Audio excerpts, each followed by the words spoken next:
তো বন্ধুরা, তিলোত্তমার মা, অভয়ের মা, ঠিক আছে, আজকে ভোটে দাঁড়িয়েছে বলে তৃণমূল সরকারের লোকজনেরা বলে বেড়াচ্ছে সে নাকি মেয়েকে নিয়ে রাজনীতি করে বেড়াচ্ছে, সে নাকি মেয়েকে নিয়ে রাজনীতি করে বেড়াচ্ছে, সে নাকি আজকে প্রার্থী হওয়ার লোভে মেয়েকে নাকি ধর্ষণকাণ্ডে লেলিয়ে দিয়েছে।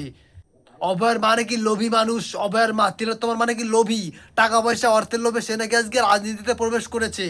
এরকম অনেক উল্টোপাল্টা আজে বাজে মন্তব্য করে বেড়াচ্ছে তৃণমূল সরকারের লোকজন, এক কথায় গুজব ছড়িয়ে বেড়াচ্ছে। তো এই সমস্ত গুজবে কান দেবেন না, এই সমস্ত গুজবে কান না দিয়ে অভয়ের মাকে ভোট দিয়ে জয়যুক্ত করুন। নারী সুরক্ষা পাওয়ার জন্য, ঘরের মেয়েকে স্বাধীনভাবে বাঁচানোর জন্য, সুন্দর করে জীবনযাপন করানোর জন্য, নারী সুরক্ষা পাওয়ার জন্য অভয়ের মাকে ভোটে জয়যুক্ত করুন। অতিরিক্ত পরিমাণে ভোট দিয়ে জয়যুক্ত করুন, ঠিক আছে?